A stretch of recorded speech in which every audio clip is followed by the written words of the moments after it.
Housed at Rutgers School of Health Professions, Department of Psychiatric Rehabilitation and Counseling Professions. My name is Ann Murphy, and I'm the co-director of this center.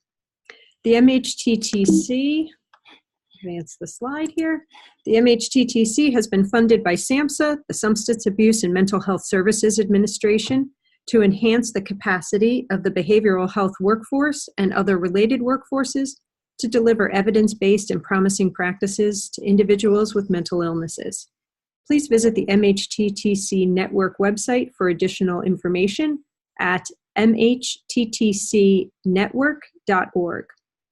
Before we begin the webinar, I wanted to review a couple of housekeeping items. Today's webinar is part 2 of our 2-part series on older adults with serious mental illnesses. In order to receive a certificate of completion for your participation, you will have needed to participate in both webinars. And your feedback is of great importance to us. We are interested in hearing what you have to offer us about what you liked about this webinar and what you would like to see in future webinars and additional products and resources related to the topic of older adults with serious mental illnesses. So to that end, after the end of this webinar, you'll receive an email with a link to a survey that we would greatly appreciate you filling out. As the slides indicates, our funding comes from SAMHSA, which requires us to evaluate our services. We appreciate your feedback about this event, and it is also a part of what allows us to secure additional funding from SAMHSA. So your feedback is particularly important, and it also helps us to let SAMHSA know that we're delivering these services and what you think about them. We also want to let you know that this webinar is being recorded and will subsequently be posted to our website. Lastly, I think, we wanted to just give you a quick overview on some interactions that we'll be having during the webinar today. We are interested in any questions that you have as we go. At the bottom of your screen, I think it's at the bottom, there's a taskbar with buttons that say Q&A and chat. So we ask that you use the Q&A button to post any questions throughout the webinar that you have, and then at the end of the webinar, I'll pose your questions to Dr. Zechner, our presenter.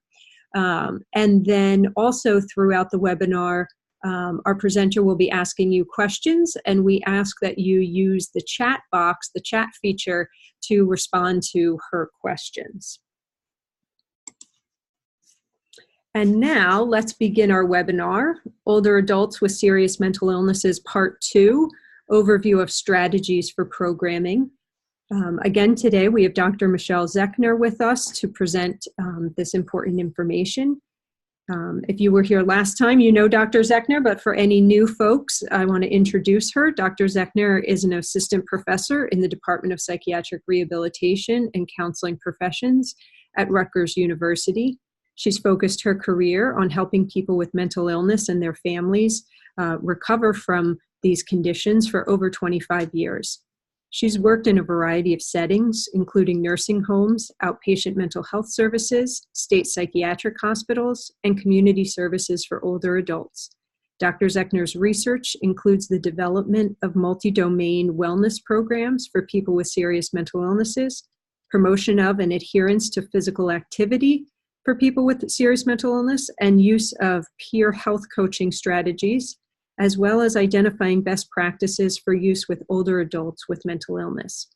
She's well published and presents on these topics nationally and internationally, and we are happy to have her back for part 2 of the webinar.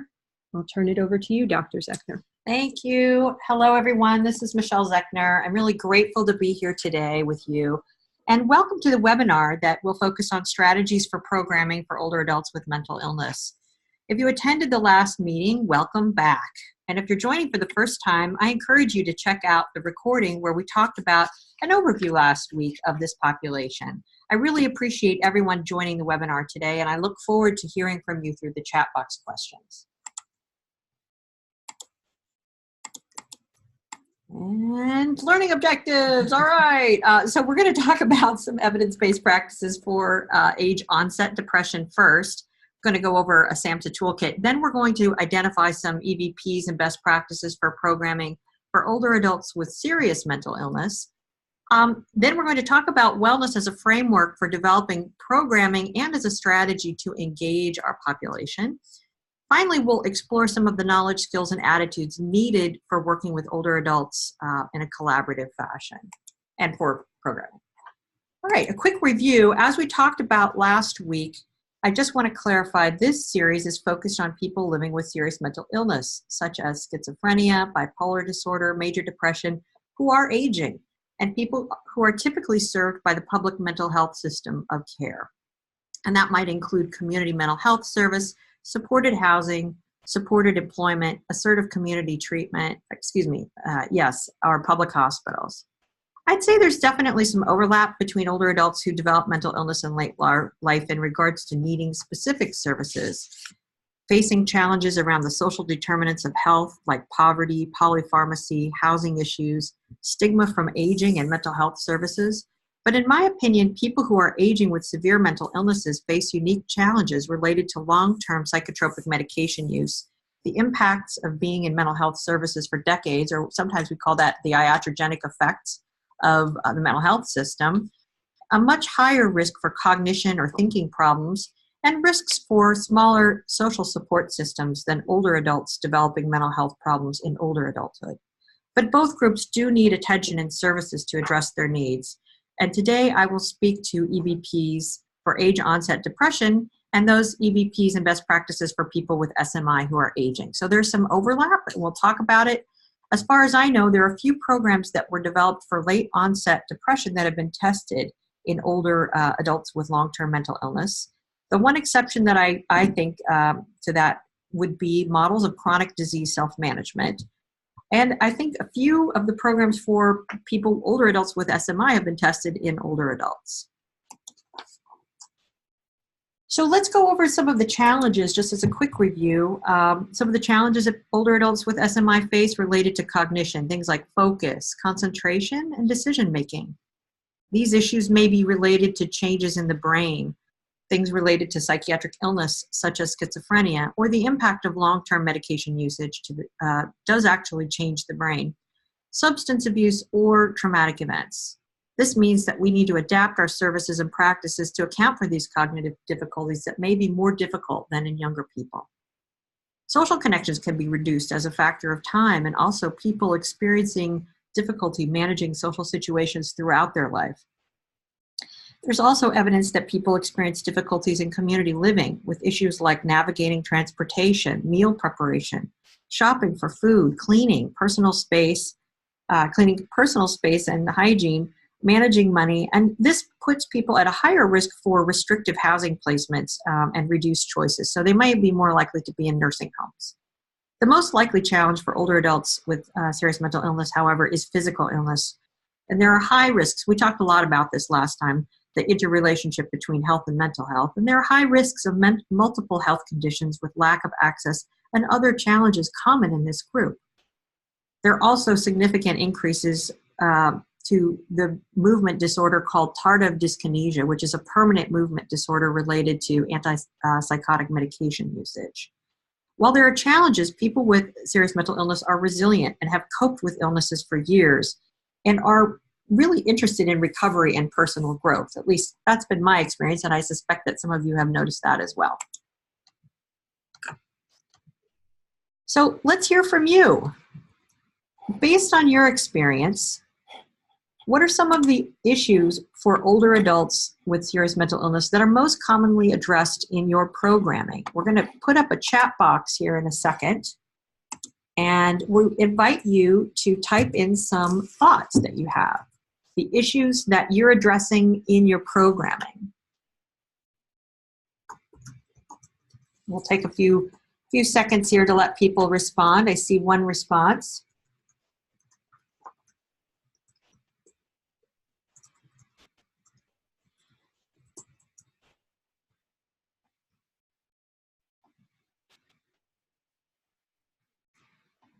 So I see housing already as a topic that has come up several times. Homelessness, social isolation. I think the issue of homelessness, that is a really important issue. And I don't know that I have seen any literature on that topic of older adults and homelessness. And I think that would be a really important avenue for us to continue to research and think about. Social issues are coming up often.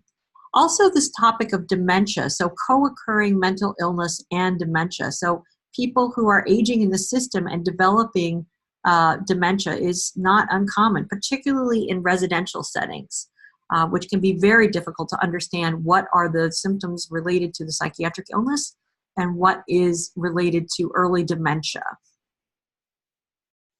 Also, isolation and having people not having the connections and social supports that they need is definitely a major concern for this population, because their social supports may be constricted because of their age and also because of a long-term mental illness. They may have alienated some of those supports that may have been available at their earlier point in time. Someone's mentioned my very favorite one, which is physical activity or sedentary behaviors. And I think that's an area that we definitely could target in our programming, and thinking about ways to have people get up more and move more. And people have told me a lot over the years, they don't like that word exercise. It's a bad word.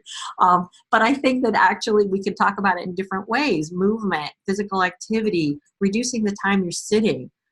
Because I think that people who get engaged in these kinds of activities are much more activated. It adds a lot in terms of quality of life, physical activity. So thank you very much. I really appreciate the feedback here. I'm going to just address one other, and that is being taken advantage of. Definitely people are at risk for being taken advantage of. And that's a problem for people with mental illness, and that's a problem for older adults without mental illness. It's a higher risk and vulnerable population that may require care and assistance from other people, which then requires a little bit of sophistication navigating the system, and who to trust and how to trust them is really an important dialogue that has to happen. Thank you very much for your input. I appreciate that. So what are some of the evidence-based practices for older people? So the Substance Abuse and Mental Health Services Administration, or we're going to call it SAMHSA, which is sponsoring this webinar, but also has a lot of other really wonderful information on their website, says that EBPs, or evidence-based practices, are interventions that have strong scientific proof that they produce positive outcomes for certain kinds of disorders. There are also best practices or promising practices that have been developed and tested, but may not have the depth of scientific evidence to back them up. So we're going to talk about a mixture of those. There are a number of EBPs for older people in general regarding falls and managing chronic health conditions, following the model from Kate Lorig, addressing things like arthritis and diabetes. Area agencies on aging or public aging services may also offer programs. In New Jersey, we're really fortunate. We have a program called Health Ease, which offers an array of different kinds of programs addressing falls, nutrition, managing arthritis, et cetera. And you may have something like that in your state as well, and it might be a worthwhile Google search, or talking to the folks at the Area Agency on Agency and Aging in your county. That's really hard to say. The wonderful source of information from SAMHSA we're going to go over addresses depression in older adulthood. So as a reminder, just being older doesn't mean that you will become depressed. But getting older does mean that you have more risk for depression, and that can be related to changes in health and functioning and life transitions. And for general older adults, depression may be more complicated to detect, as older adults might focus a little more on physical health concerns instead of psychological health. And one major sign of depression is a disinterest in activities that people used to find enjoyable. So this is sort of the first page of the toolkit on SAMHSA. It was developed in 2011 to provide a comprehensive overview of services helpful to address depression in older adults. The philosophy of the toolkit is that mental health services should have the goal of helping older adults achieve their health and personal goals, develop resilience, and live, work, learn, and participate in the community. And I'm going to say it again because it's really important information. Depression is not a normal part of aging. It's a mental health issue brought about by grief, loss, transition, and other health concerns. It's one of the most common mental health problems in older adults and tends to be undertreated. It does interfere with the functioning of a person's ability to function independently. It also really contributes to poor health outcomes. We talked about that last time. And it can last for years and inhibit the process to achieve successful aging. Depression is an illness that has significant impact on quality of life as well, and leads to poor health outcomes, increased health expenditures, and an increased risk in suicide. Older adults also tend often to become caregivers of others, and caregivers are at significant risk for developing depression and anxiety over time related to caring for someone with health issues, including dementia. And that's actually not uncommon for someone with mental illness to be a caregiver. I know when I was working in the field, I definitely saw examples of people caring for other people with dementia. So I know that you've probably seen that as well. The toolkit is actually a number of files that identify programs with research to address different types of depression in older adults. And it's not specific to people with mental illness, but it was developed for people developing illness in later adulthood. So we can't say for certain these approaches would be effective for our population, but there is some overlap in practice. We'll talk more about the types of interventions now. So you can see the four primary interventions that are evidence-based for older adults, and use of these interventions has been found to reduce symptoms of depression, improve health, and improve functioning of people with age-onset depression. And it's important to say that because sometimes practitioners might be resistant and think that older adults aren't able to make changes, but in fact they can and do make changes and improve. Medications can be helpful, particularly the SSRIs, but some research suggests that meds alone may only improve rates of depression and age-onset depression by about 20%. So there is the recommendation that medications be combined with psychotherapy or other kinds of services. The toolkit outlines specific medication recommendations based on mild depression or dysthymia or more severe depression with psychosis.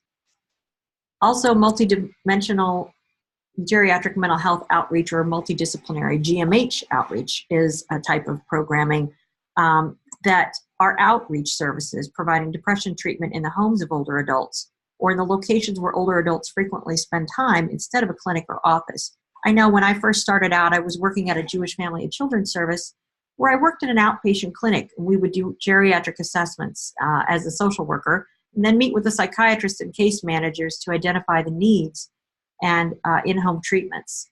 This model is really helpful because it gives you a bird's eye view of how the person is functioning, and what their home looks like can really tell you a lot about what's going on for them.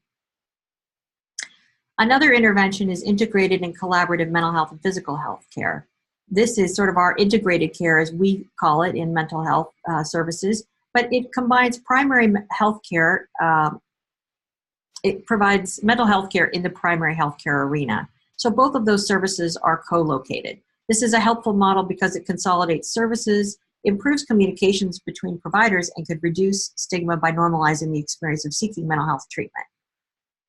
There's also psychotherapy services, which are those clinical programs that are helpful to older adults. And let's go over some of those now. CBT is one of the most effective kinds of therapy. It's designed to change the thought patterns and behaviors that cause or maintain depression. It's generally provided by mental health practitioners with specific training in the approach and requires ongoing expert supervision or consultation. So according to the toolkit, CBT is typically delivered in 20 or fewer sessions, and it's a very powerful clinical tool and is also effective for addressing issues in serious mental illness and anxiety. Behavioral therapy is another kind of therapy that's quite common and effective. It addresses how behaviors affect mood. It focuses on identifying and increasing participation in pleasant events. Counselors may ask clients to schedule a pleasant event and report on the impact of that event on their mood. It's generally provided by psychologists and counselors trained in behavioral interventions. And it's typically delivered in 18 or fewer sessions, outlined in a manual or treatment protocol. Another common therapy is problem-solving therapy, which is designed to help older adults develop skills for dealing with stress and feelings of depression. PST is delivered by a variety of mental health, and social service practitioners in mental health, long-term care, residential, and primary care settings. It's typically delivered in 12 or fewer sessions outlined in a manual. Training can be conducted over a relatively short number of training sessions, and there are specific steps involved in this particular therapy, which includes clarifying and defining a problem, setting a realistic goal, generating multiple solutions, evaluating and comparing solutions, selecting a feasible solution, implementing the solution, and evaluating the outcome. So it's very prescribed sort of therapy. There's also interpersonal psychotherapy, which is designed to improve depressive symptoms associated with 4 specific problems. And again, this is a pretty prescribed therapy. The 4 problem areas are grief following the loss of a loved one, disputes with others, difficulty adapting to a major life change, and poor social skills. It's often provided by professional mental health practitioners and delivered in 16 or fewer sessions as outlined by a manual. Another evidence-based practice is reminiscence therapy, which is sort of as it sounds, which helps older adults resolve conflicts and accept their successes or failures. It's been used in long-term care facilities, senior housing, and senior community centers by trained nurses and therapists. It has been demonstrated effective in treating mild levels of depression. I do have some questions about using it in people with serious mental illness, given the life experiences of this population. I'm not sure how effective or popular it might be. That might be another topic for discussion another time. Finally, we have cognitive bibliotherapy, which is a self-directed psychotherapy designed to change the thought patterns that cause or maintain depression. It's delivered through self-guided written materials, which are complemented by oversight and meetings with a mental health practitioner. No formalized manual is available for this, and it might be effective for mild or moderate levels of depression in older adults. So integrated services are also an effective intervention for depression in older adults with depression. An example of this is the Improving Mood, Promoting Access to Collaborative Treatment Program, or IMPACT. It's a co-located services and integrated, as we would call it. And this model adds a mental health counselor to an existing physical health service. And it's quite a popular strategy I've seen done in mental health, aging, and in primary care clinics. A lot of examples. Multidisciplinary geriatric mental health outreach. This has been a really well-studied program, and in particular, the PEARLS is a great example. I love the name. It's a program to encourage active and rewarding lives. It's conducted in the homes of the participants in 8 sessions over a 19-week period. It uses a manualized problem-solving therapy, and it includes social and physical activation, or assigning homework, which is often a theme or a type of cognitive intervention that's used to increase social connections and outings, and efforts to increase the amount of physical activity daily, such as walks or group fitness classes. It includes pleasant event scheduling, which I think is a wonderful component, something we should consider in using in mental health, asking in our populations, asking clients to prepare for and complete a pleasant activity and then talk about it. It's provided, has clinical supervision provided by a psychiatrist, and the counselor receives regular supervision as well to intervene with necessary recommendations for med management or additional services. And there's a follow-up phone call for 1 month, once a month for 6 months. There's a lot of different examples of this kind of service.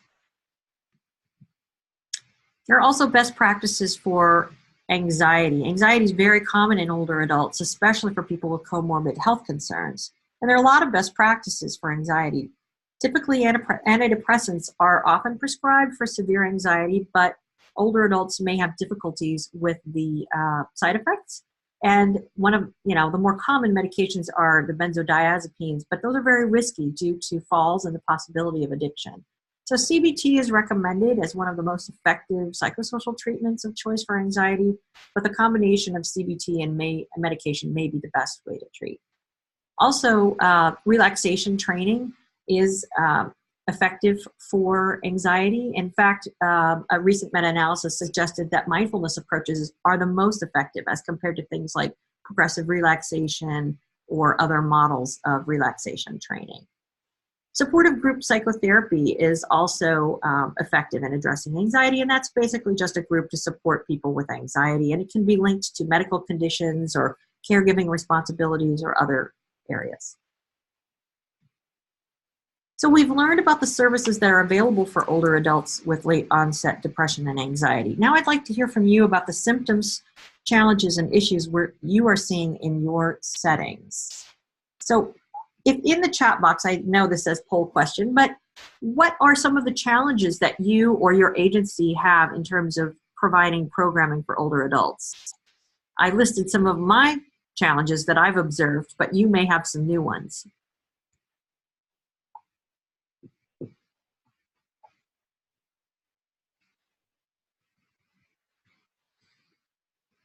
So we're just going to give people a few seconds to sort of add their voices if they'd like to participate.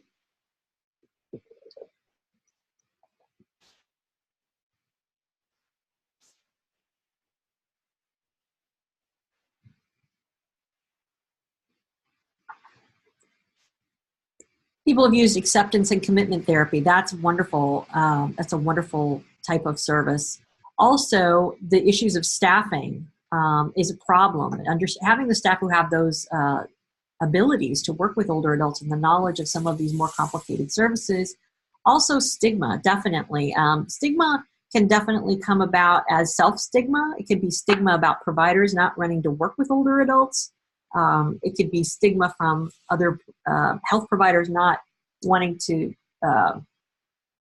handle these kinds of issues, and also insurance. Definitely billing is a problem because often these things could take time. These interventions take time and there may not be appropriate billing. And at least in New Jersey, we're challenged by Medicaid and Medicare. Sometimes Medicare is not a great, it doesn't cover a lot of services for mental health, which can be a challenge for people who have had chronic mental health conditions. There's also lack of housing, people are saying, and culture. So even, I'm not sure what that person might have meant by culture, but culture could be anything from organizational culture to addressing the needs of older adults. I've seen that a lot recently with the assumption that older adults can't make any changes in their lives. So what's the point of serving this population? But also culture, understanding who your service recipients are and what their needs, values, and principles are. So thank you, everybody. We're gonna stop the chat box there. I think you've added a lot of really interesting challenges. I'm sure there are a lot more than what we actually had time to discuss.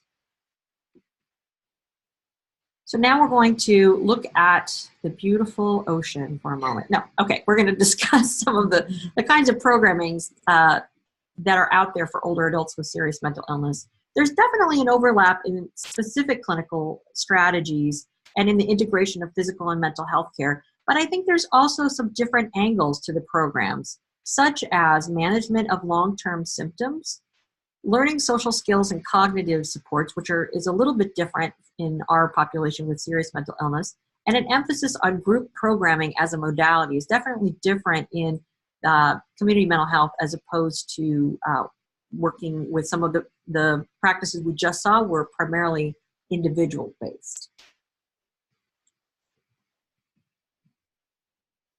So I was really trying to imagine how we could conceptualize what's out there. I did my best. Here is a categorization of some of the major interventions that have emerged from the literature. This is not exhaustive. I know there are a lot of other interesting examples, but I tried to focus on things that had multiple studies and met sort of the criteria of scientific rigor. So these are some of the best practices and evidence-based practices for people with mental illness who are aging. And as I was thinking about it, I realized there is overlap between the kinds of programs and services. So it's a little arbitrary to put them in categories, but I wanted to kind of at least get us started somewhere. and give us a broad overview of the kinds of programs that have been developed. Many of these programs are also measuring how well a person can manage in the community. I know that was an issue that's already been brought up several times. The skills that a person might have to keep them as independent as possible. So things like, activities of daily living, and IADLs, and transportation, financial management, things like that. The first category, unsurprisingly, is integration of health and mental health. I think most of the research is focused in this area. And Dr. Stephen Bartels from Dartmouth is really one of the pioneers and has just continued to put a lot of information out there about interventions and programs. So there are 4 main interventions that I'll talk about in a few minutes that have really undergone some rigorous testing in this area. The second category is cognitive behavioral therapy and interventions. These interventions have demonstrated improvements in symptoms, executive functioning, and recall. And of this group, CBSST has been the most researched. When we get to social skills training, that's also been well established as an intervention that helps people with schizophrenia, regardless of their age, improve their ability to have a conversation, get their needs met, and expand social networks. And you'll see I included CBSST in this category because it combines CBT and social skills training. And then some other services. Supported employment is an evidence-based practice for people with mental illness and also has been used with older people by Dr. Elizabeth Twomley. So we'll go over a little bit of what she's found. And finally, the program Integrated Psychological Training, which combines a number of modalities, including CBT, problem solving, social skills, has been demonstrated effective in cognition for older adults. So let's look at these a little more carefully.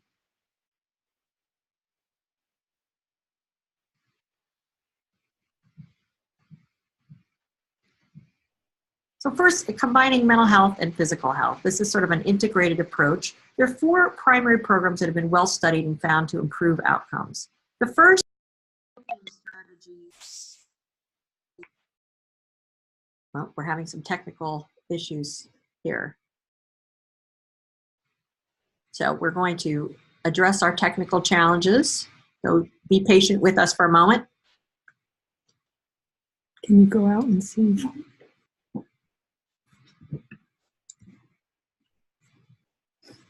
Sorry about this.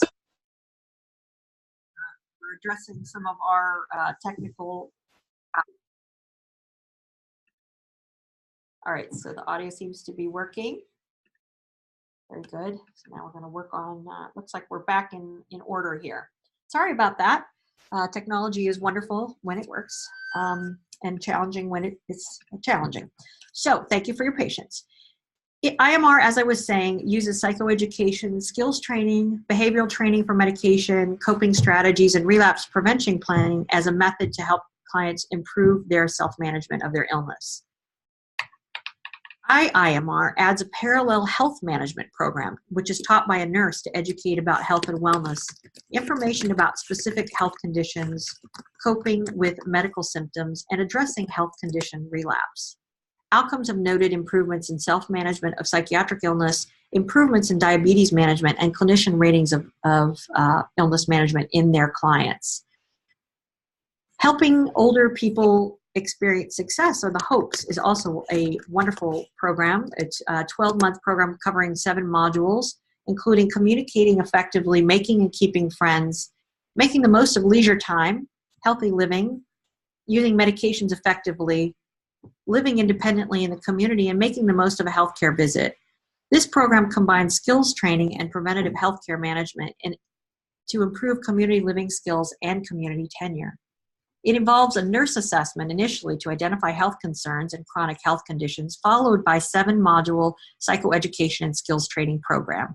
And this intervention has been studied it's been reported on at least 5 or 6 times, including a 3-year follow-up, which noted improvement in a number of areas: community living skills, functioning, greater self-efficacy, lower overall psychiatric and negative symptoms, more preventative healthcare appointments, such as eye exams, hearing tests, mammograms, and pap smears, and increase in the number of advanced directives.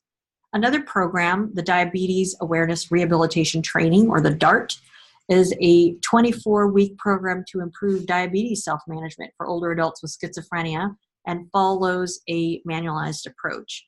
And it was found to be effective in improving diabetes knowledge and self-efficacy to manage diabetes and self-reported physical activity. I did recently see an update on that program that included a peer-led component, although I'm not very familiar with that. So if anyone's interested in that program, you can Google it and find out more. But I think adding a peer would be a wonderful addition to that kind of programming. Finally, we have the Functional Adaptation Skills Training, or the FAST. These all have wonderful acronyms. A 24-week program with 4 two-hour sessions. And that targets community living skills like medication management, social skills, communication skills, organization and planning, transportation, and financial management. And it grew out of the Lieberman and colleagues Social and Independent Living Skills Program. I don't know if anyone remembers the SILS from the late 1990s, which was often used in psychiatric hospitals. This program does improve negative symptoms and overall functioning and reduce the likelihood of emergency room usage. And the program has also been adapted into Spanish. You can also find a wonderful YouTube video with Dr. Patterson and Dr. Kim User talking a little bit more about the program. So let's talk about CBT now. These kinds of interventions, including CBSST, which is a 36-week manualized program combining CBT and social skills training, which are 2 evidence-based treatments for schizophrenia. And it uses homework and uses thought-challenging role play, practicing communication skills, and problem-solving training. It typically teaches coping techniques, social functioning skills, problem solving, and uses compensatory aids, and that's things like schedules, calendars, and reminders to address neurocognitive impairments. There's a website dedicated to the program where you can seek technical assistance and learn more about the publications related to the program. CBSST is one of the most studied interventions and does have some great outcomes, including improved cognition, social skills, and knowledge, which has been sustained over time. It also has been helpful in addressing something called defeatist attitudes, or those negative attitudes that you can't accomplish something. An attitude might be like, why bother, I always fail, or it's not worth the effort, which is something I have seen clinically in the groups that I've run with older adults with mental illness, and you may have seen that as well. And those defeatist attitudes are often connected with worsened community function and negative symptoms. So CBSST is actually effective in addressing some of those defeatist attitudes, which is kind of an interesting outcome. Another CBT intervention is cognitive remediation. It's been used extensively in people with schizophrenia and has been effective in improving thinking and decision making. And it's a practice that's often combined with other psychosocial interventions. Cognitive remediation can use computerized drill and practice programs. I remember seeing some examples of that, like a computer game. It also uses compensatory and adaptive strategies to facilitate improvement in targeted areas like memory, attention, and problem solving. There's also compensatory cognitive training, which is actually a type of cognitive remediation developed by Dr. Elizabeth Twomley, and that's a manualized approach. And she developed it in conjunction with employment outcomes, and it was found to improve cognition. It was a 12-week program targeting prospective memory, attention, learning, memory, and executive functioning. And the intervention uses things like calendar use, self-talk, note-taking, and problem-solving methods, and it didn't require computers. And what was interesting is it also helped with negative symptoms and verbal memory and attention. Social skills training, we've talked about CBSST in regards to the CBT interventions, but the program also includes a significant social skills training component. Some of you may be aware of the social skills training for schizophrenia, which has been used across ages, and it's a very helpful tool. I wanted to show you the pictures of what these manuals look like so that you can run down to your local bookseller. I highly recommend, particularly the social skills training manual if you're not familiar with it, because it's a really great overview of how to do social skills groups and also many protocol examples for individual sessions, like how to ask a question, how to say no, how to start a conversation. And it does have a subsection on social skills needed for healthcare and healthcare management. Finally, we have other programming. Integrated Psychological Therapy, or IPT, is a manualized cognitive and social skills training program for groups of 5 to 8 people with schizophrenia. It's based on the assumption that there are basic deficits in cognitive domains, and that impacts many areas of life, like social skills and social functioning. It's divided into 5 different sub-programs that kind of increase in complexity. It's a very cognitive-based as well. So it starts with neurocognition, or cognitive differentiation. And then it moves on to social cognition and social perception, followed by communication and verbal communication, social skills, and problem-solving skills. These are basically 5 modular sub-programs that are part of the program that should happen consecutively, one after the other. And meta-analysis was conducted looking at all the people who've attended IPT, and it included 632 inpatients with schizophrenia.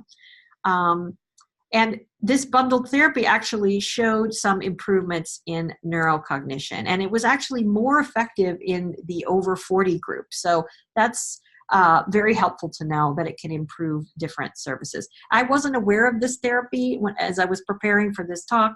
I found that there is actually a manual about it, and I'm very curious to learn more about this intervention. As I mentioned, supported employment has been studied by Elizabeth Twomley, and she compared individual placement and supports to conventional vocational rehab services in older adults, and found that IPS was superior to helping people attain jobs and increase their wages. Additionally, the IPS programs improved quality of life. I should also mention that there are a number of single report programs with positive findings.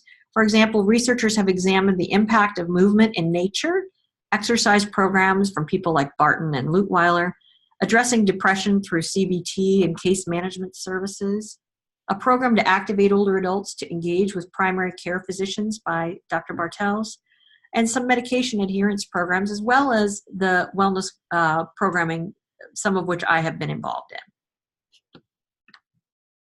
So we've gone over a lot of information, thank you for your patience, about the research-based approaches for older adults with serious mental illness. I'd like to hear from you now about the programs that you are using. So let's use the chat box for a moment to hear from you. We heard a little bit about this in the last chat box, but I'd also like to see if any of this sparked some thought about the kinds of programs you're using.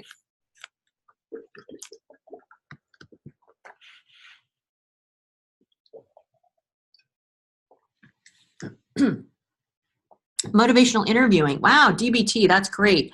And CBT.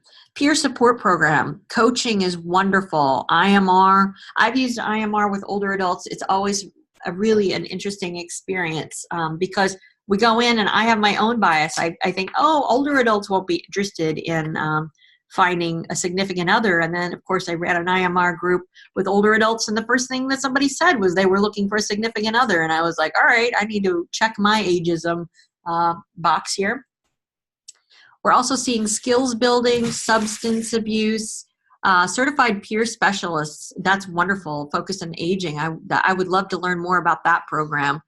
Also, wow, social robotics. That is the coolest thing I've heard today. Robotic animals made for people. That has so much promise, I think. Pet therapy traditionally has been quite effective in older adults. Bringing in dogs and rabbits and other kinds of animals can really help people, particularly people who are more cognitively impaired, sort of connect with something and have a conversation and spark memories. So people with dementia, also, there's a lot of evidence for that. And ACT and mindfulness. Oh, that is really wonderful. I love to see some of this. And family support specialists. That's a really great area. In New Jersey, we're quite fortunate. We have a program called Intensive Family Support Services, which provides services to family members of people with mental illness for free. And that is a wonderful program. So we definitely need to reach out to supporters. In fact, we're going to jump ahead and talk about that in a minute. And music therapy as well. So the use of music is really, really powerful. And it's all in how it's done, of course. I see sometimes, I'm not saying that any of us do this, but I see sometimes that someone turns on the radio and they walk out of the room. And I question whether that is an environmental enhancement or whether that's therapeutic programming. I know that sometimes people think that that might be therapeutic programming, but to really utilize music, you should be asking. I mean, I think, and the evidence suggests that you should be asking questions, asking people to reflect, using music in a lot of different ways. I've just been working with a student recently who's a music therapist, and she's taught me so much more about use of music. Thank you, everybody. We're going to close the chat box now. I really appreciate your feedback and input, and I'm really fascinated by the amount of diverse programming that you're doing. And I really wish we were in the same room, because I'd love to sit and have a conversation with all of you to learn more about what you're doing. So now we're going to talk about wellness. We've talked about the specific programs and manualized approaches when working with older adults, but now we're going to talk a little bit about a framework or philosophy that can be very helpful when working with older adults. And it sounds like many of you are using this kind of philosophy in your work that's so very diverse.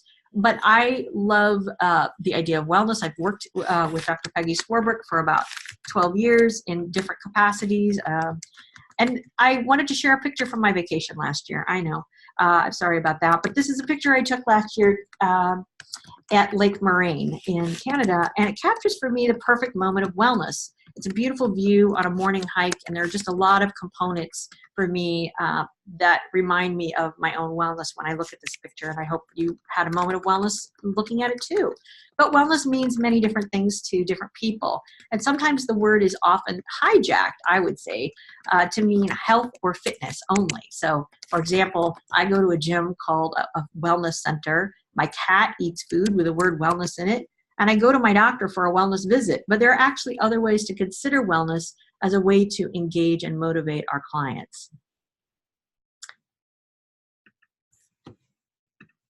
So multidimensional wellness as a concept has been discussed by the National Wellness Institute, which is primarily targeted to educational settings and employers, but they have some interesting ideas, and also by Dr. Peggy Swarbrick. As I mentioned, I've worked with Peggy on a number of different things, including peer wellness coaching and different ways to implement wellness in a variety of ways. But I've been focusing more of my attention on this model because I think it's a really helpful way to engage people to begin discussions about their health and well-being. Dr. Swarbrick has developed and refined a model of wellness targeted to people living with mental illness, and she defines wellness as a conscious, deliberate process that requires a person to become aware of and make choices for improved health and a more satisfying overall life. I've talked to a lot of people about wellness and how they define it. Younger people, older, people with mental illness, staff, people in hospitals, people in community settings, and everyone has their own understanding of what wellness means for them. And that's part of the beauty of the model. There's no one answer. It is completely personalized to you. At some point today, in fact, I encourage you to think about how you define wellness for yourself. Wellness basically assumes that everyone takes active steps to improve themselves each day. As Peggy would say, wellness is a conscious, deliberate process that requires a person to become aware of and make choices for a satisfying lifestyle. It also helps people become activated and energized in their own lives. It's a way to help people assess their own strengths, where they may want to make changes, and notice where they're placing more or less of their efforts. Wellness can also be an invitation to action, encouraging people to become more engaged in different areas of their life. In mental health, sometimes I think we might place too much emphasis on mental health and neglect the other areas of well-being that are essential to health. So let's take a look at this model. I imagine many of you are familiar with it. That is on the SAMHSA website, which is based on Dr. Swarbrick's model of multidimensional wellness. You can see each area is described, and then there is an overlap and interaction between the different areas of life. It has 8 dimensions that cover emotional, physical, spiritual, intellectual, social, financial, occupational, and environmental dimensions. A quick review of these dimensions. Emotional is managing feelings, coping, taking on challenges, and self-acceptance. Environmental is finding those pleasant and stimulating surroundings and noticing your environment, basically. Financial awareness of your financial situation and developing satisfaction with current and future financial situations. Intellectual, finding ways to be curious and expand your knowledge and skills. Laughter, for example, I think is a very intellectual wellness dimension. Occupation and leisure, which can be participating in meaningful activities that provide personal and satisfaction and enrichment. Physical wellness, which is practicing healthy lifestyle habits and preventative health care. Spiritual, reflection on values, meaning and purpose, and connecting to cultural, religious, and or spiritual traditions, and basically just seeking wonder and joy. Social wellness is connecting with other people, contributing to the community, and enhancing personal relationships. And balance is a very important idea when we're talking about wellness. So if you imagine for a minute, if someone you know spends most of their time focused on work, if you work all the time, your intellectual wellness may improve or not, but your physical wellness may decrease because you might be sitting more. Your social wellness may decrease because you don't have any time for your friends. Your spiritual and environmental areas may also decrease because you're not finding joy and wonder and connectedness. You may not be outside or in beautiful environments. You may be in a cubicle working. Your financial and occupational wellness may be strong, but overfocus in one area can make your wheel turn into a rectangle, which is no good. So this is an example that's easy to talk about, but imagine what that might look like for older adults when you find other examples. So where clients may be putting all of their attention on, say, one area, for example, spiritual wellness or social wellness, or even an unhealthy focus on physical wellness. I've conducted workshops where I ask people to think about how they define each of these areas, their satisfaction with each dimension, their strengths, and actions they might take to promote wellness in each dimension. I worked on a small project with community-based older adults living in senior high-rises, and they really loved the model, and they had all kinds of helpful recommendations for what I needed to include next time, which of course I didn't write down and can't remember. But I encourage you to continue to have these conversations and write it down. Use those compensatory strategies. Also, we've used this framework and adapted it at one of the state hospitals in New Jersey to develop a program we call Balanced Life Group for older adults with serious mental illness. That multidisciplinary group met for 8 weeks and had 2 co-facilitators, which created lesson plans and invited people to participate. The interesting thing is that you can adapt it based on the needs of your setting and the individual that you're working with. For example, at the state hospital, they decided they really wanted the curriculum to focus on metabolic syndrome and also as sexuality as 2 of the dimensions to address the needs of this group. I co-facilitated this group, and I was really impressed with how much people wanted to engage with all of the topics, including sexuality and gender role.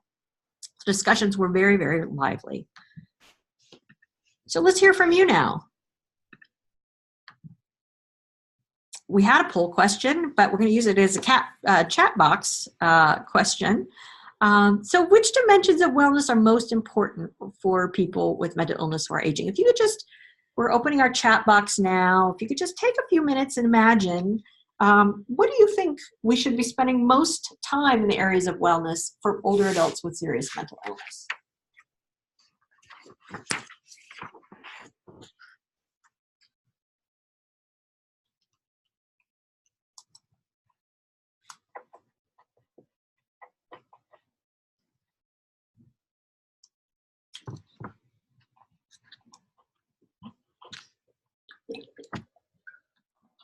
This is helpful. It gives me a little break from my voice, and it lets me take a sip of water, which contributes to my own wellness. So for that, I am very grateful to all of you.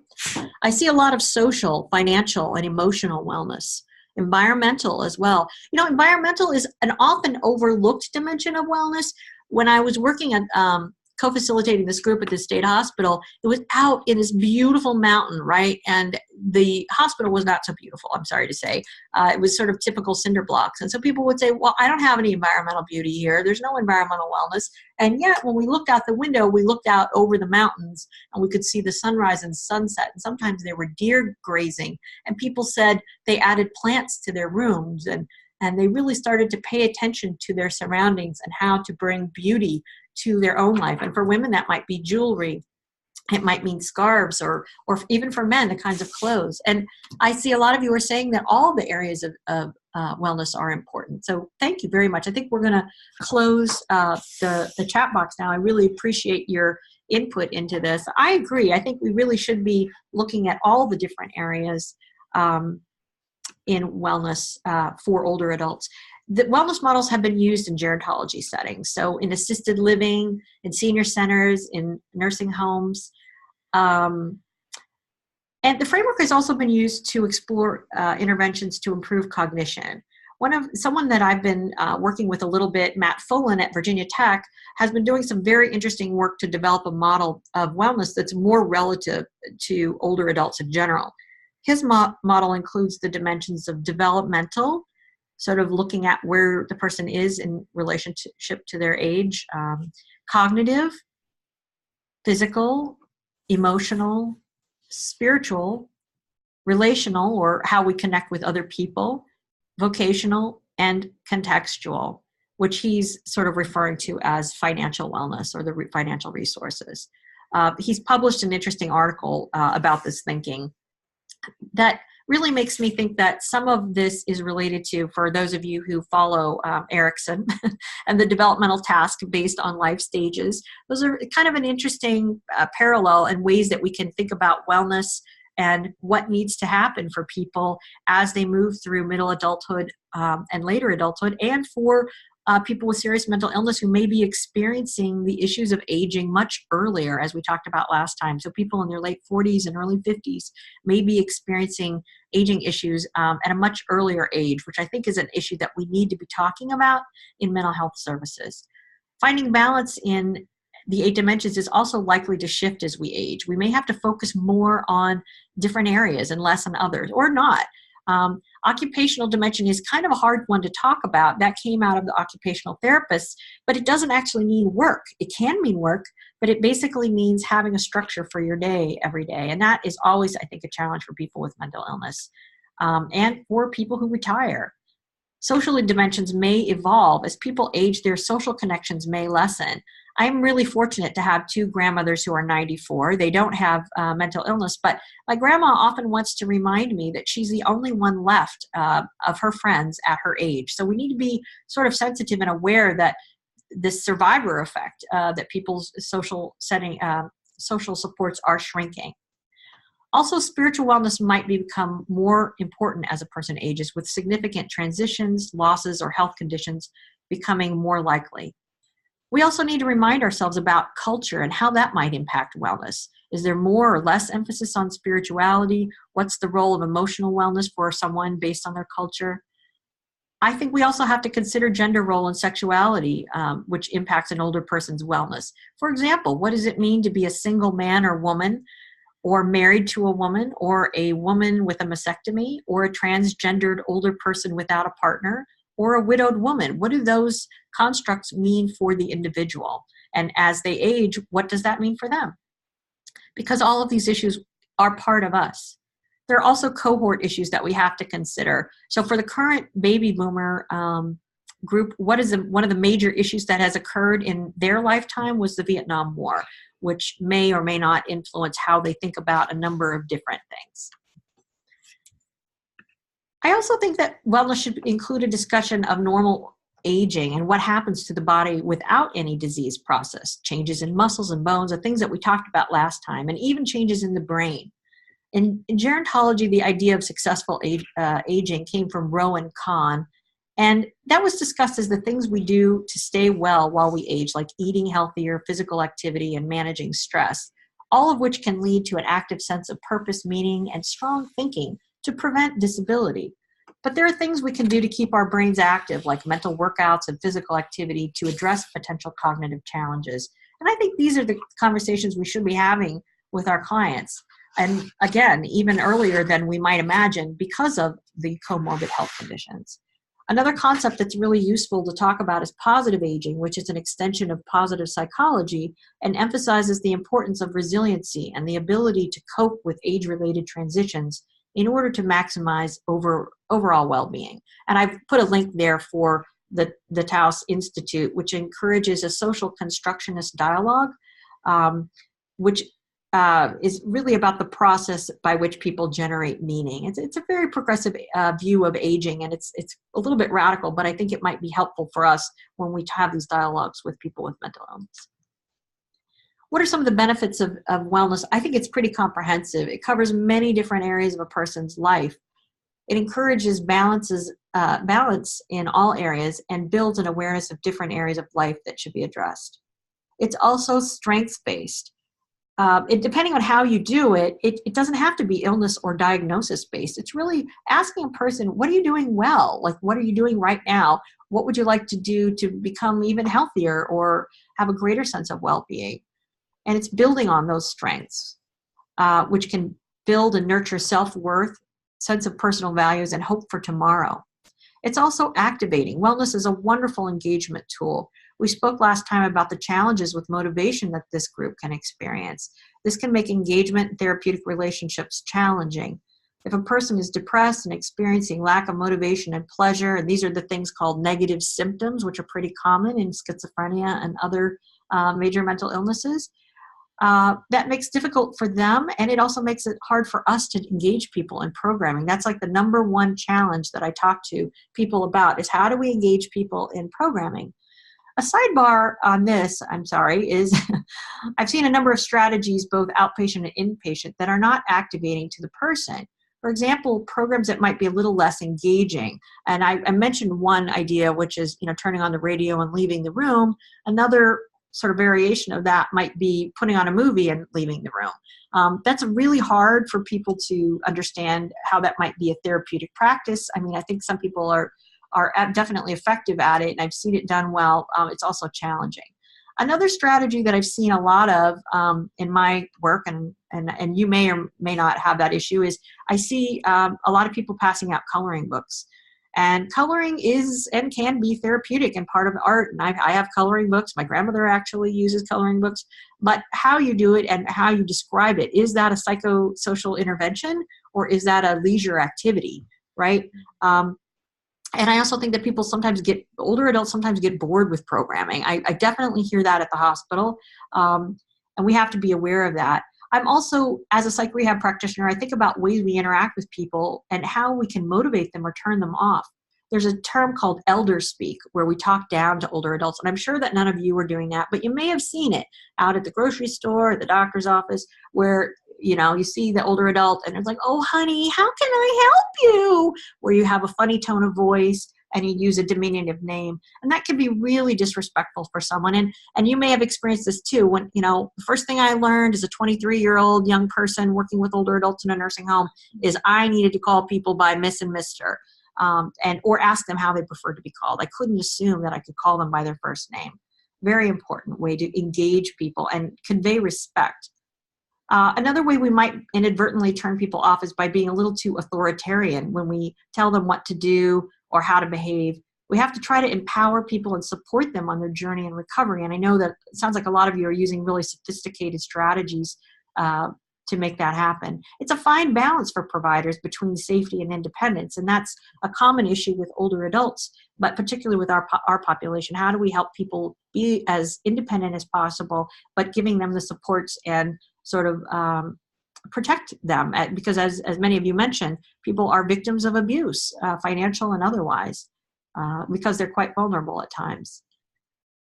Wellness can also be used in skills teaching. As people identify where they might want to focus on their lives, we can help them identify what is the most important skills to get to that point.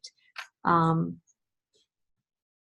I also want to point out that using a wellness framework for your interventions can be added to what you're already doing. So it makes sense to include wellness as part of any other kind of group that you might be running. So, some considerations.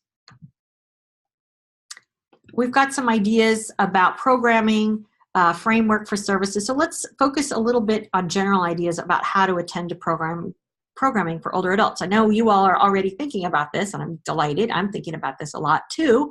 I obviously am a big proponent of wellness. I think it's really important that we at least consider physical, mental, and spiritual well-being, but better all the dimensions, or maybe some new dimensions that you and your clients will be thinking about.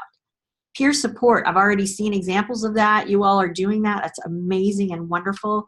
I've seen several publications coming out of Dartmouth this year that are looking at peer support for health promotion, which is wonderful. We also at Rutgers have worked on peer wellness coaching, and I know that Peggy has looked at the impact of older adults, peer wellness coaching for older adults, and that's a huge area that's needed for expansion. And also to include supporters. Some of you mentioned including family, and that's definitely important. Friends, other invested people, because outcomes are always improved when supporters are included. Also, I think the simple one, and you probably already do this, is ask. Ask what your service recipients are interested in, what isn't working for them. I've always heard that people vote with their feet. People attend programming they like, and they don't attend programming that they don't. One example I wanted to give, so in the hospital, as I mentioned, coloring sometimes is used as a therapeutic intervention. And they tried this wonderful QI initiative, which was a simplified Tai Chi group, and the clients loved it. And what really shocked me, I was involved, we wrote up a manuscript on that initiative. I was really shocked because it involved people who had a number of cognitive and physical disabilities. They participated in this simplified Tai Chi. They wouldn't leave the room. It was pretty miraculous. There would be like a rebellion. Nurses would come in telling people it was time for medication. People would refuse to leave the room until the group was over. So I really encourage you to ask people what they might like and try different creative ideas, which I can already see that you all are doing that, which is amazing, because that will be the way that we engage people, encourage people, and improve our services. Also, we have to attend to cognition. We know that older adults with mental illness are likely to have difficulty processing information, and you can address this by chunking or giving smaller amounts of information at a time, using verbal and visual information when you can, stopping to check for information, understanding, and frequently summarizing what you've been doing. So those are some strategies to attend to cognition, and being aware that it's just going to be a slower pace. Everything tends to be a little bit of a slower pace. Also addressing, using strategies for self-management. A lot of the EBPs for depression and for serious mental illness include self-management of mental and physical health. And I think that is really one of the best strategies we can include in our interventions. And also to attend to generalized aging issues, changes in the body, death and dying, higher risks of health problems. So just being aware of that potential for transition and grief and loss that may arise, which I'm not sure we're doing a great job always in mental health systems. You all probably are doing it, but some of the services I've seen have sort of struggled a little bit in that area. Okay, so let's talk a little bit now about the knowledge, skills, and attitudes that we need for programming. This is sort of a little bit of a way to do some reflective practice here. So in your chat box, we're gonna spend a few minutes doing that, and we'll leave some time for questions. I'm gonna ask for you to reflect on the knowledge needed to develop programming for older adults. So we're gonna open a chat box, and if you could go ahead and indicate some of the knowledge that you think is critical to developing programming for older adults with serious mental illness.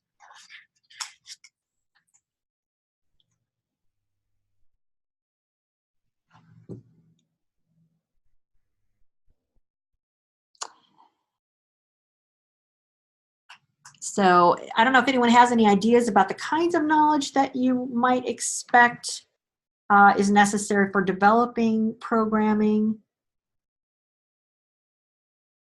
To understand the population's needs, definitely an issue. Available resources, cultural considerations, absolutely. And having multiple health and mental health issues, definitely. This is, it kind of is a compounding effect when you have all of these different issues. And family support. So definitely, you all are on the ball here in terms of the kinds of knowledge needed for programming. So let's close the chat box. Thank you so much for your input. I do appreciate it. There was also a question about the person studying wellness specific to older adults, and that gentleman's name is Matt Fullen. So let's talk about the knowledge that I kind of see as age specific. You all have already identified that. The challenges and opportunities of aging. There are opportunities with aging because we get a little bit smarter as we age in terms of problem solving. Our IQ doesn't go up, but we are better at having a better perspective and problem solving. We know that physical health can be changed. We need to know about issues of grief and loss. Also, how to successfully adapt to age, the strategies that people can use to adapt to getting older. And when I think about that, I think about like when someone has a back injury and they can't bend down and put on their socks. There's actually, maybe you all knew this, but there are actually things you can buy that help you put on your socks, right? So that's a great example of an adaptation to aging. There's also such a diversity of aging experience and cultural beliefs about aging. Older adults who are gay, lesbian, bisexual, and transgender are much more likely to have been victimized in the past. And so we do need to know about that knowledge, because we need to make sure that people aren't experiencing PTSD or other kinds of anxiety related to managing their healthcare issues. Also, just trauma in general, we need to understand. There's also this interrelationship of health and mental health. You all addressed that. There are a lot of models of care that can address these issues. We talked about HOPES, CBSST, IIMR, FAST, and DART. These are all multidimensional models of care that should be considered when working with older adults. There are also community resources that we need to be aware of. For example, are there public health nurses that might be willing to come out and talk to you, the people that you work with? Are there home-delivered meal programs or congregate housing programs? What are the peer services that are out there? Because the systems are so separated in a way, at least in New Jersey they are, and maybe they're better in other parts of the country. We still need to become sort of experts in both mental health and aging, or at least a little bit in aging if that's not our expertise to understand it. And I'm going to put in a plug for the goals, values, and principles of psychiatric rehabilitation, which is focused on community integration, recovery from mental illness, and a desire to improve the quality of life of people with mental illness. And this includes things like having optimism that people can recover, learn, and grow regardless of age and disability, right? Empowering people to live the life that they want for themselves, honoring the dignity and worth of each person, being awareness of the strengths of cultural diversity and how that supports a person, and promotion of valued social roles and normalized environments. If you want to learn more about psych rehab, I really love the book, of course, by my colleagues and mentors, Dr. Carlos Pratt, Dr. Ken Gill, Professor Nora Barrett, and Dr. Melissa Roberts, and that text is called Psychiatric Rehabilitation. I think that has a lot to offer the practices that we use with older adults as well. So now I'm going to ask you again for some feedback. We're going to open up a chat box. What are the skills that you need or you think that people need to effectively engage older adults with mental illness?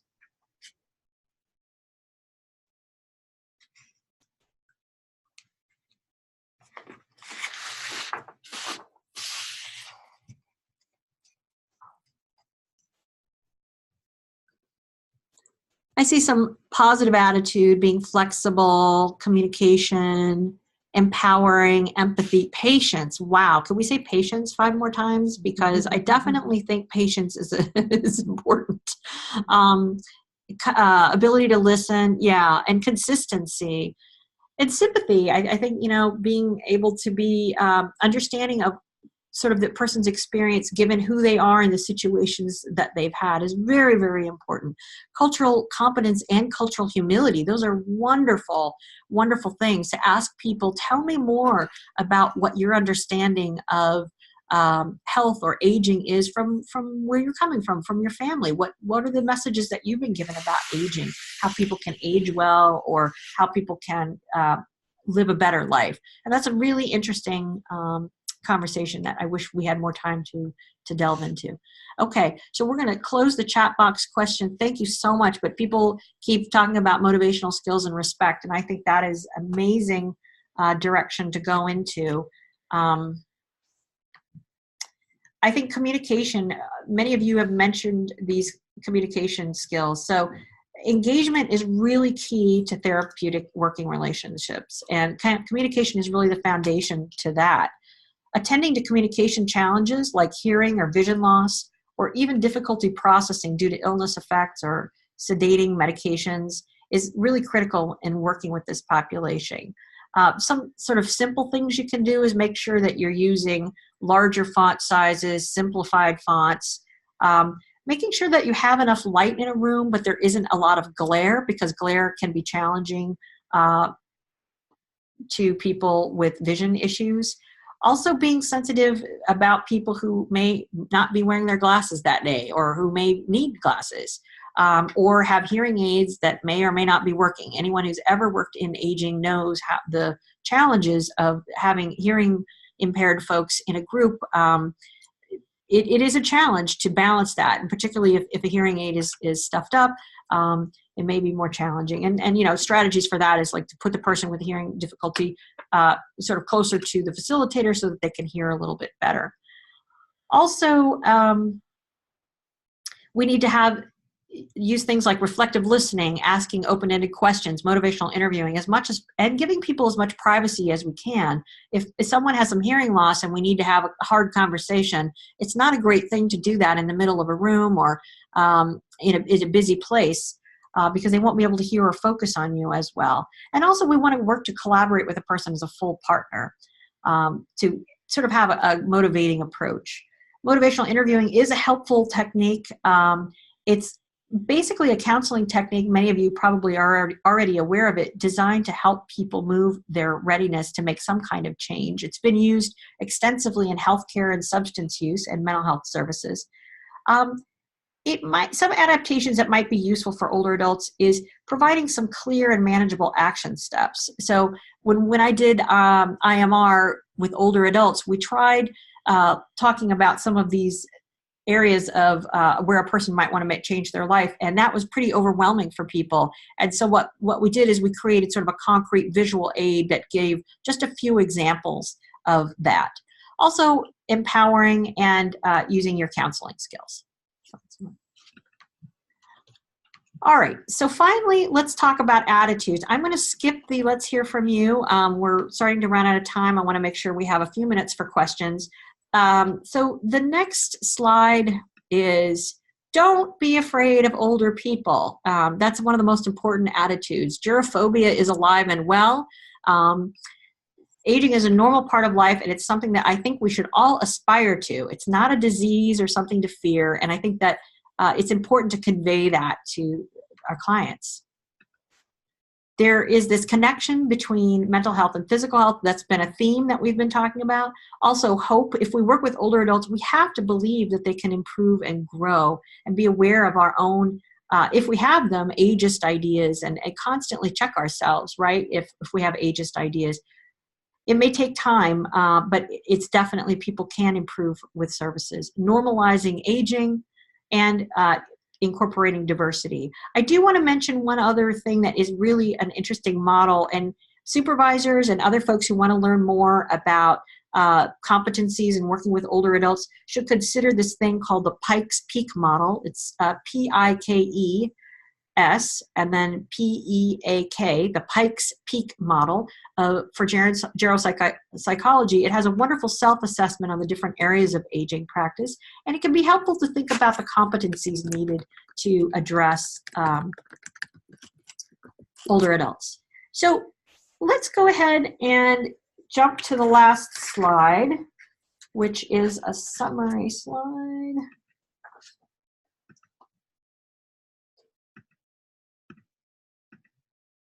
You've got some future trends that are there. I'm not sure we're going to get to. I think that includes addressing some peers, use of technology, mindfulness, actually, using motivational approaches, and substance use. I think those are all really hot topical areas. But we've managed to talk about EBPs for depression, EBPs and best practices for older adults with serious mental illness, using a wellness model as a framework. I also did want to mention that we've just conducted a systematic literature review that will be published in the Psych Rehab Journal, I hope in the next couple of months, looking at different wellness approaches for older adults with serious mental illness. And also, we've just now talked a little bit about the knowledge, attitudes, and skills required for working with older adults and thinking about programming, because it's kind of a comprehensive program. You have to think about yourself, your program, and what you're trying to initiate or change in terms of your programming. So I wanted to leave a few minutes at the end here for questions. So we can open up the chat box. I know Anne may have some questions, or the other folks here may have questions that they want answered. And I'm going to take another sip of water. So we want to open up the discussions at this point. So if you have any questions for Dr. Zechner, please enter them either in the chat box or the Q&A. I think I can manage to go back and forth between. So I see a request for Dr. Zechner's contact information. We will provide that. Thank you. And I do have some questions that came in along the way, but feel free, others, to chime in with your own questions.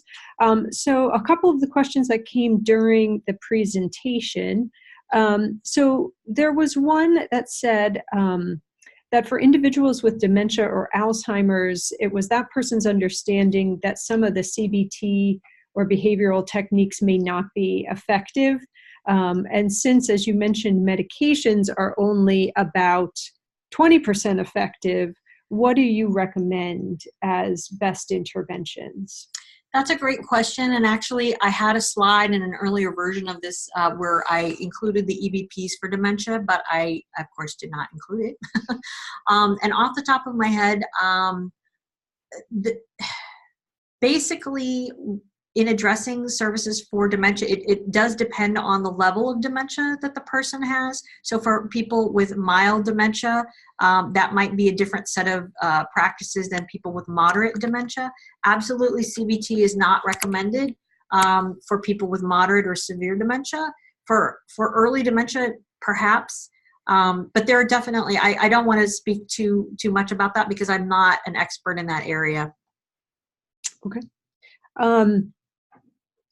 There was a question when you were talking about some of the interventions, including CBT and some of the others, and there was a question about whether those were done in group settings or are those done individually? That's a really great question. As far as I understand, reading the SAMHSA material from 2011, the EBP toolkit with older adults and depression, many of those interventions were done individually, and most of the interventions with older adults with serious mental illness, like the IIMR, CBSST, HOPES, all those programs are done in group settings. And there has been a request as you went through some of those specific models that people were having trouble writing quickly enough, and some of the names that you mentioned that were leaders in these areas. So I just want to say that Dr. Zechner and I will work together to put together a resource list. There are some resources included at the end of this presentation. Right. The reference list does address most of these. So if you look back at the slides and the articles, I ensured that the articles were included on the reference list. Okay. To address that. Yeah. And some of the models are available widely and some are not. And I expected that actually to come up. So as far as I understand, the only models that you can buy a manual for easily would be CBSST. I have a link to the Integrated Illness Management and Recovery, and regular illness management recovery is available for free. However, I don't believe that the other models are available. You may have to contact the developer individually for that information. And talking about some of those different models, because some of the other things that came up in terms of barriers were things like funding these sources. And I'm going to come back to the funding of some of it in a second here. But my question about that was, for those kinds of interventions, IIMR, HOPES, DART, FAST, some of those things, do you know what the level of training or education is? I imagine it varies depending on the intervention, but, are these typically licensed clinicians, or can they be people at a bachelor's level? That's a really complicated question. The one that I probably know the most about is CBSST, because I attended a conference and heard the folks presenting on that information. And that program, CBSST, was developed and is recommended that a clinical psychologist take over the running of those groups. And that makes sense. It's a very cognitive and CBT related intervention. That's not to say that other people shouldn't read the information and consider adapting it, but there may need to be additional training and support for implementing it. For IMR, for example, we've in New Jersey, I've been working on a project for several years implementing illness management recovery in psychiatric hospitals, and we've used all kinds of people to run the groups. And I think with proper supervision, you can have people who are bachelor level run groups, but you do need to provide training and support and continued supervision to less licensed people. And for billing, that may be, there are all kinds of different regulations in different states. In New Jersey now, we can only be, I'm an LSW, you have to be an LCSW to provide certain programming, or an LPC, or whatever. You have to have very specific credentials to provide therapeutic programming. So it's probably different in every state. Mm-hmm. So there was also a question about Medicare coverage for psychotherapy, because you mentioned psychotherapy as a potential intervention, and I know this is a challenge, or couldn't be a challenge. And my understanding is, there certainly are some psychotherapists who accept Medicare. Part B covers mental health services. But so I just wanted to acknowledge, I don't know if you have anything more you want to share, but that we do understand that there is a funding issue here. And we may call for advocacy on that side. Yeah, absolutely, unfortunately. So I'm wondering, so there's a good discussion going on in the chat box, and I encourage people to continue that. I will send out contact information for Dr. Zechner. We will also be posting these slides and the recording of this webinar to our website. And so after the webinar, you'll receive a link to that as well, so you can have these slides and the recording to go back to or to share with others. I was wondering, in the last couple minutes, there was a comment here about interventions for people with dementia, and that often physical and mental activity and movement, recreation therapy are some kinds of interventions. You mentioned briefly, but I'm wondering if you could spend another minute or two talking about the Tai Chi intervention that you have been involved with at the State Psychiatric Hospital. Absolutely. So that we have a manuscript that I hope will be published this year in the American Journal of Psych Rehab, evaluating that. It was a little bit tricky because it was a state hospital, and a lot of the folks really were very, very cognitively and psychiatrically impaired, and not, so we really couldn't do a formal research, but we did sort of more of an evaluation of the project. And it was a seated, simplified Tai Chi movement. People were breathing, they were moving their arms gently up and down. I was just amazed, including seeing people in jerry chairs who were nonverbal. When the facilitator would stand in front of the person and the person was vocalizing, when the facilitator would breathe and move their arms up and down, that person started mimicking the movement. So I mean, that's something that you would see sort of in a dementia-like capacity. And it really just struck me that not only someone in a jerry chair who was no longer verbal was benefiting, and he was able to feel calmer as a result of, we're guessing, less vocalization, but also people who had master's degrees and PhDs who were older adults in the psychiatric hospital vocalized how much they appreciated this modality, and it gave them a new way of calming themselves. It gave them a new way of some relief, basically, of being in a hospital. Hospitals are really loud, and there's a lot of banging doors, not purposefully or sometimes purposefully, but it's a hard environment, and the Tai Chi really gave people a sense of peace and quiet, which I really hadn't seen much like it in observing different kinds of groups at the hospital. So it was quite inspiring to me, and I'm trying to do some additional work in that area. And I see people commenting support for Tai Chi. Yay. And also discussions about seated yoga and other sort of Yes. modified physical activity practices, Absolutely. and the benefits that they can share. So we are out of time at this point. So like I mentioned, these slides and recording of this presentation will be put up on our website. Each person who registered for this training will receive a link to those resources. I want to thank Dr. Zechner again for her time and expertise in this area. We really appreciate it, and we look forward to having some additional resources in the future available through the MHTTC, specifically related to older adults with serious mental illnesses. So thank you very much. Thank you, everybody.